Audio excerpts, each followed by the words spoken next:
I love Julius Malema, but I'm afraid to say he is wrong.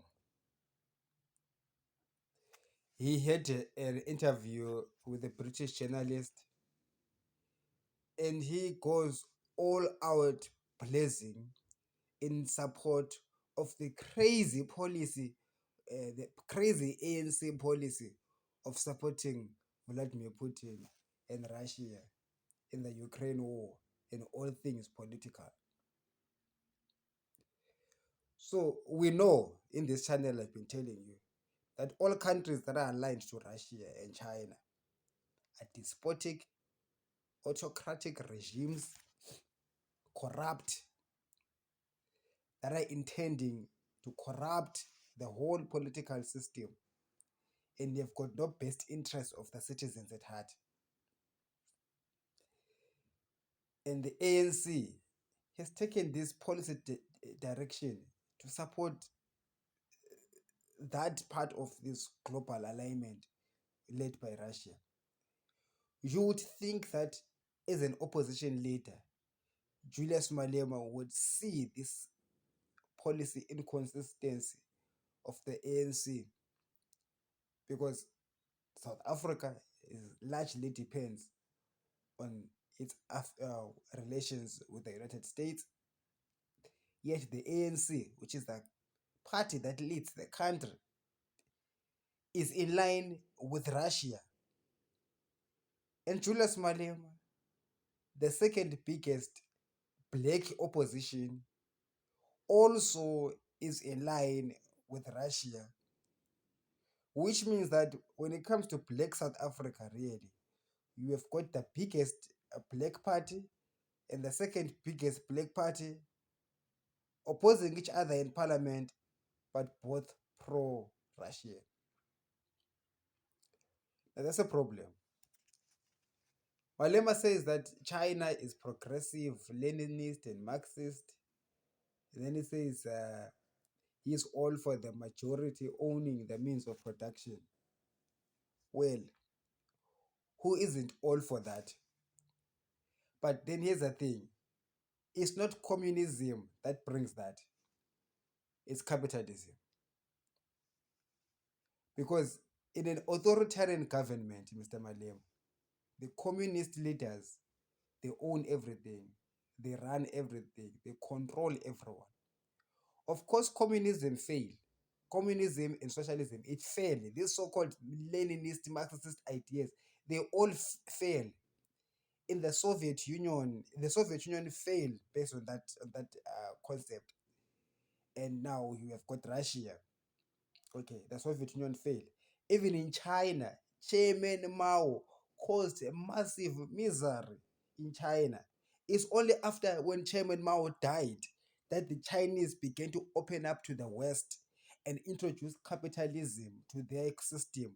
They still call themselves the Communist Party, like the CCP is a Chinese Communist Party, but they've largely integrated into the global system, becoming more and more capitalist. But however, they're still very communist because the economy is closed, the financial flows in China are closed, it's a closed system. You cannot easily bring in money or take out money in China. That is why the Chinese people invest in a what is it called, in the property sector. There's now a bubble in the property sector because Chinese people cannot invest outside China easily. So it's not a free market. It's a controlled market. And even if you're a billionaire in China, look at Jack Ma and other billionaires, they get to be arrested, silenced. So there's control, controlled by the ruling elite, this authoritarian regime. So Julius Malema is inspired by that. I'm very afraid for South Africa if the opposition leader believe that is what it's supposed to happen, like that is hero, that is the right thing to do. But here's the thing, if Malema is concerned about the majority owning the means of production, which also I am for, and everyone should be for, but capitalism does it better than this authoritarian communist regime. Capitalism helps or allows the free market to operate, and him who has the means to produce. Having the means of production is what a government should be focused on in empowering its own people. First of all, in South Africa, to get people to be capitalists, to get South Africans to be capitalists, one needs to look at the education sector. Empower people education wise. Education outcomes in the rural areas and in the locations, in the townships, has to be vastly improved. Investments must be made in the capacity for teachers to teach better, and outcomes to be better, and expand the opportunities in the broader economy. In that way, you create a system whereby the majority of the people are able to own the means of production. By the way, owning means of production isn't everything. That's why I spoke about education, which is critical in maintaining those means of production and becoming productive is when you own them. Look at Zimbabwe. There's people who have got farms, but they're not productive. So ownership does not equate to productivity. Ownership has to be layered on also with education. Okay, education system. So, uh, so as I'm saying that capitalism allows individuals to own the means of the means of production. Uh, and what is also very important is that it makes them participate in competitive free markets, underline competitive, because it means that uh, we will not support or promote mediocrity. All right. A capitalist system does not reward mediocrity, it rewards uh, good workmanship and is punitive to the opposite. So, Malema's support for Russia and hero worship of China, which does not promote free markets, means that South Africa is doomed. Balula also was interviewed. He also has got the same sentiments. And I feel like they don't understand. I now believe that the comrades don't understand the position that they are putting South Africa in. I do not think I first of all, okay, first of all, we all the corruption in the ANC is well documented. Okay, I don't have to prove it to anyone, and therefore it's natural that they would align themselves with countries like Russia, where accountability is not pursued. However, that's not enough. I feel like the comrades are not understanding what they're doing. They have no understanding that they're destroying the South African economy. They've got no understanding that their whole economy relies on their relationships with the West. But who cares in the ANC as long as they will make money? So Balula also, he appears to me like he doesn't understand. Okay, here's the thing about Balula. He's just a guy in the ANC who's got a position. That's it. What is he? Secretary General of the ANC. What? Yeah, Secretary General. That's it. So was SG we put you there because some black people lifted their cast their votes for you. But intellectually speaking, the guy doesn't know. Okay, he's incompetent. He doesn't know. Okay. It's not a matter of he understands. You see, there are some other people who understand it. There are some other people who support Russia because they are corrupt, because they've got certain agendas that they want to push, and they don't want to be in the cloud of the West. So they rather be Putin, and they will look for ways of supporting that. And they are clever about it. They know what they're doing. It's not the same with Balloon. But Lula doesn't know. Okay, he doesn't know what he's doing, but he's there because they voted for him, and that's what is gonna destroy the South African economy. There's people like Naledi Pondo also who supported this thing. She's supposed to be the clever one in the ANC. I would have thought that she'll be the one who will try to help the ANC to hawk back this stance. But no, she support it. And because she support it, it tells me that, I mean, she's a clever woman. I think she knows what's going on. And this is typical in the rest of African politics.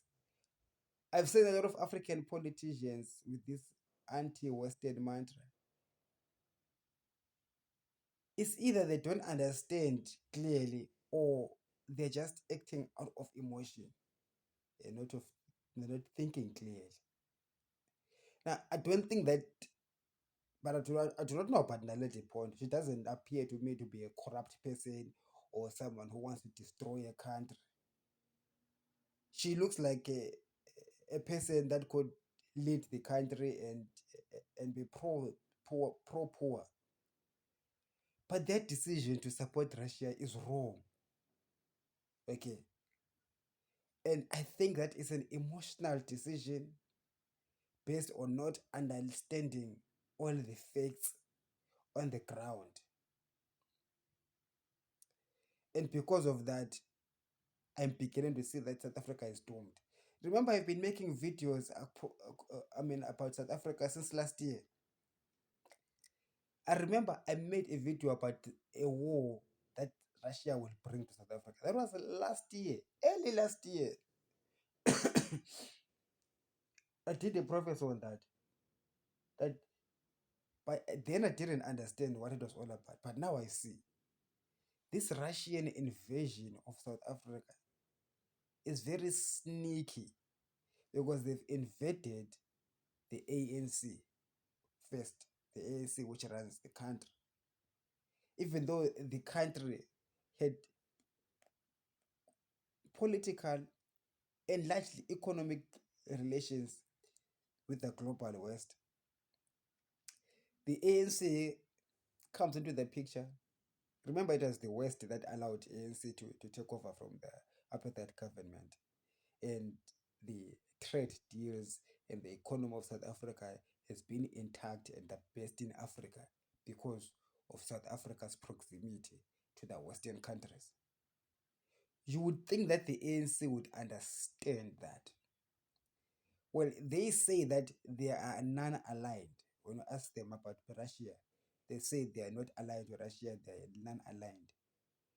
But a non-aligned person doesn't go around having military drills with Russia and China in Cape Town, in a critical place like Cape Town, where you know that it's critical to global trade and your own country's trade agreement with the United States is what keeps the economy alive. And you go daring and say you're not aligned, but here you are selling weapons to the enemy of the one that feeds you, and you have the enemy of the one that feeds you. I mean, around your territorial waters. Clearly, that's not being non-aligned. Clearly, that is loudly saying, "I am aligned to Russia and China, but I'm just gonna make you look like a fool and say I'm non-aligned when I'm actually not non-aligned, and I'm actually." It's like wearing a blue jacket and say, "I'm not wearing a blue jacket." Like, you are wearing a blue jacket? No, I am not wearing a blue jacket. That's what I'm telling you. Believe what I'm telling you, but I'm hearing what you're saying, but I am seeing you wearing a blue jacket. That's what it is like. And that is an era that the ANC, that's an era that is most likely to bring the ANC down and will make it even difficult for the EFF to rule South Africa. I thought Julius Malema was the guy who will take over from the ANC. But it feels like for South Africa to be right, both the ANC and the EFF are losing the plot, which leaves us with a DA which is too white. Also, he has not repented, okay, in its approach in addressing the racial inequalities of this country. They are not also not moving in that direction, but at least you need something which is a compromise, which me to me looks like what is it? Built one SA led by Musi Maimane.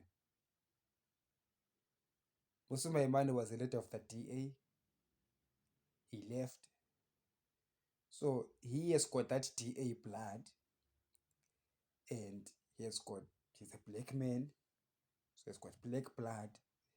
He's got appeal to the black masses, appeals to the white people at the same time. He is not too pro white or too pro black or too pro these ones. He's just in the middle. He's a guy who was perfect for me to lead this country forward, to get out of this Russian nonsense that the ANC is doing. And the ANC is going to bury itself because of this. Because in the event of a third world war and Russia loses that war, even ANC will lose South Africa. And the EFF, which was supposed to take over, would have missed an opportunity. So I feel like Julius Malema have lost an opportunity.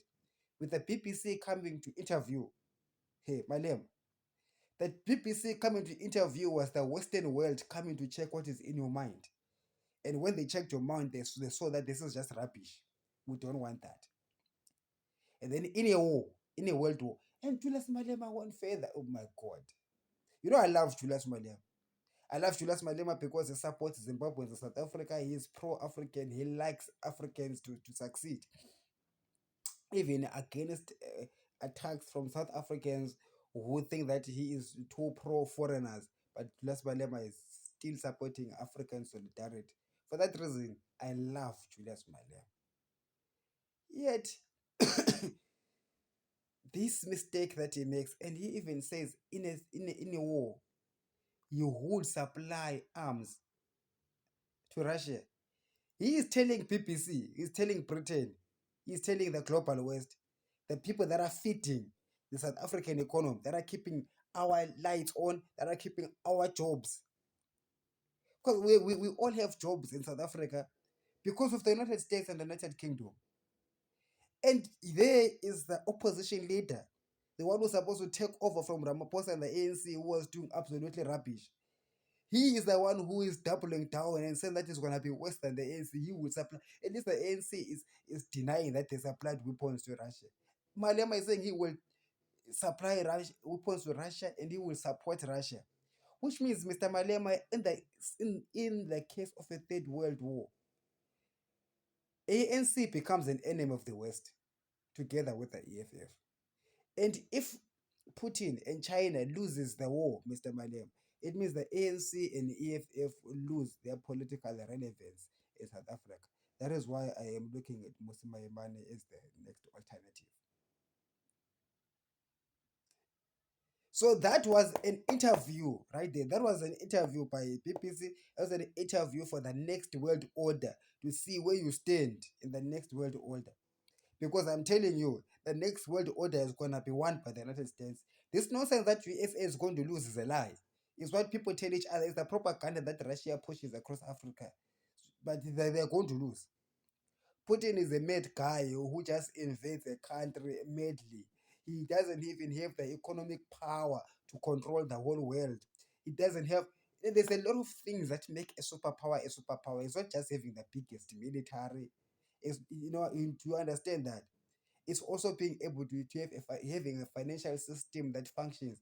The United States has got an elaborate, deep, liquid financial system that feeds the whole world.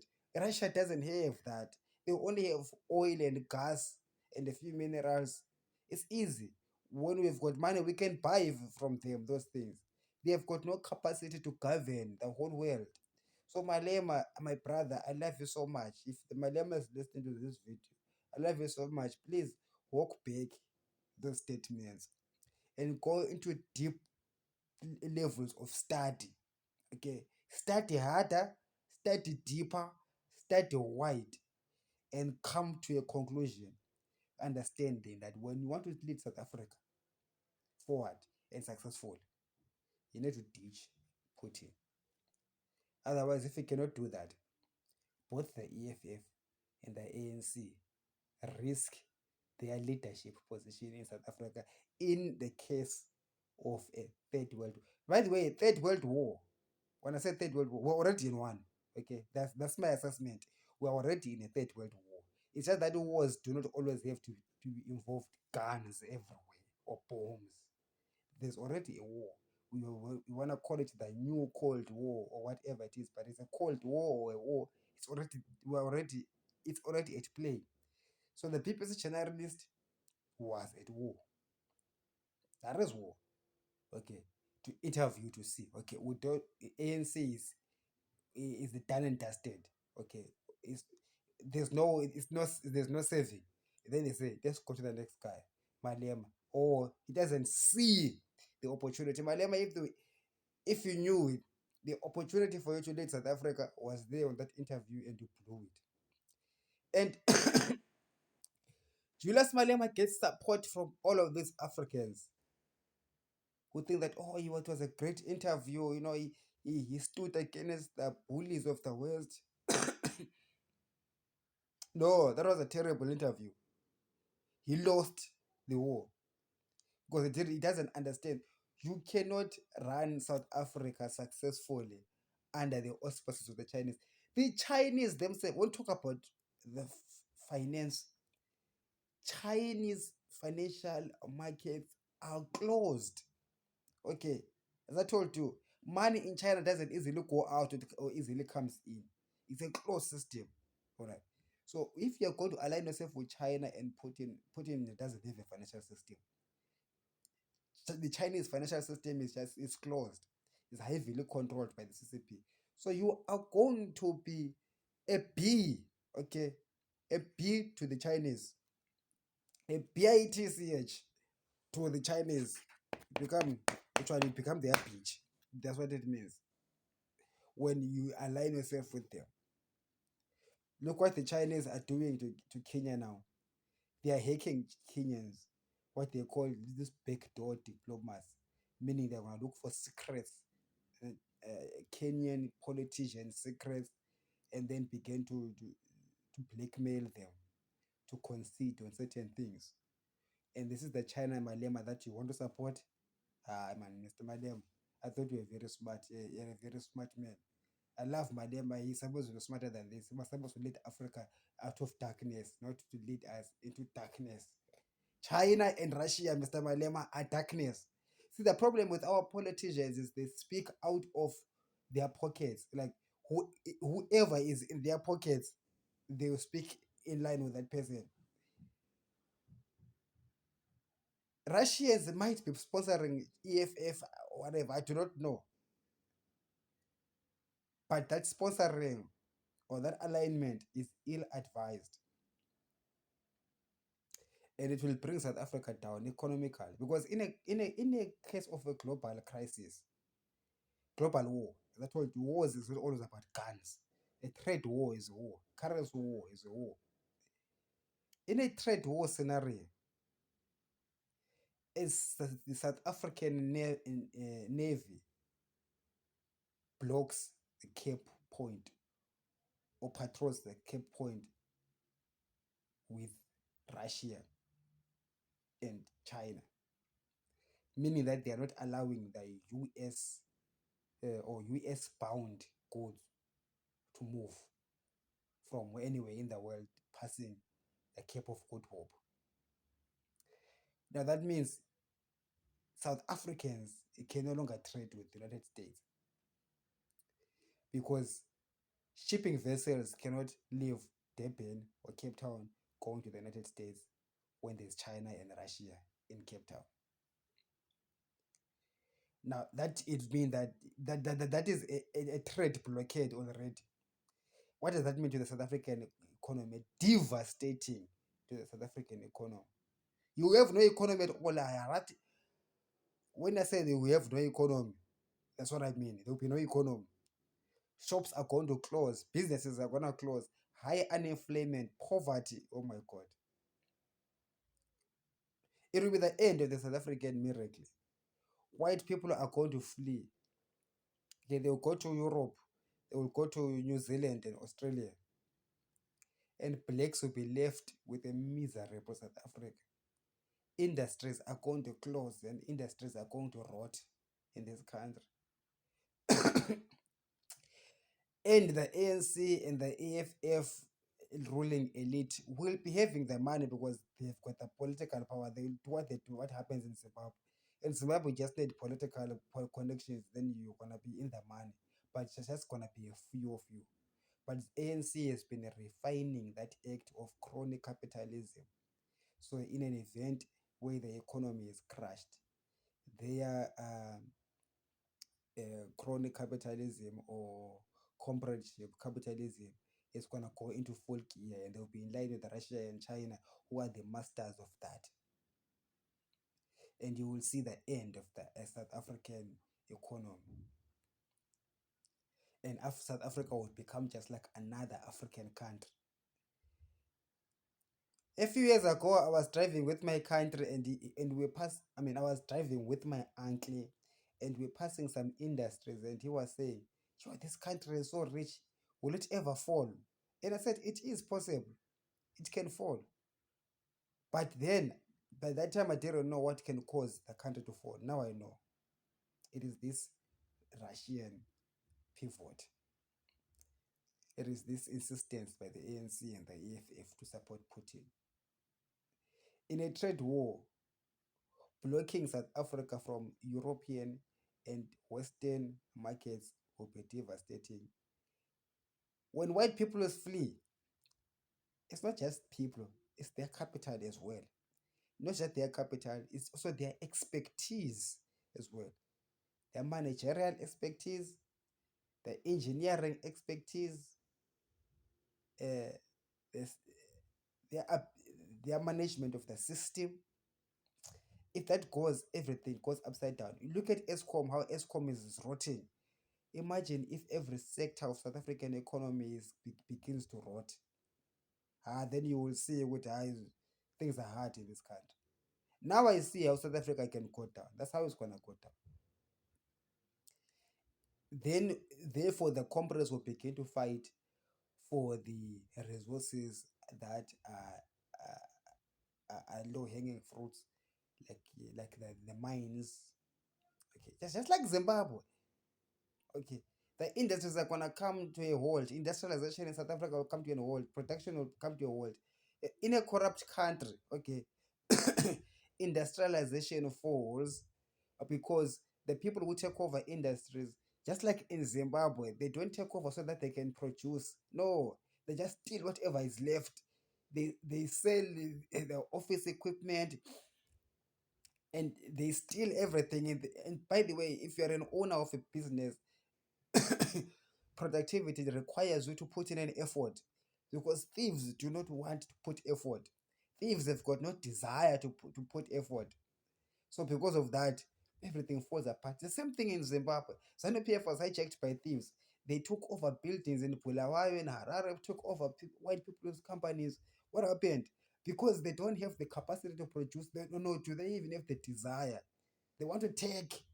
Thieves just want to take. They don't want to produce anything. They are lazy, actually. So what's going to happen is production is going to fall. And because production is going to fall, some industries are going to close down. Because they close down, also it's like it means the whole economy is going to collapse. So in such a scenario, you will get to see that the industrialization of South Africa comes to a note. Industries become like a ghost town, just like in Zimbabwe. All right. So, all because of this pro Putin thing. And don't tell me what Malema was saying about China's progress. Mr. Malema must know that China's progress came about because of China's alignment with the West in the late 1970s to the 80s and 90s. It's Western capital that flooded China. It's Western uh, firms that established in China and began to turn China into the manufacturing hub of the whole world. That was US capital. You know, in USA, they've got things called the Rust Belt states. These are states in the United States that used to be heavily industrialized, car industries and other industries there. Those industries migrated to China in what we now call globalization and led to an industrial decline in the United States and a benefit to the industries of China. So it was an American money that built China, not Chinese money, not Chinese intellect.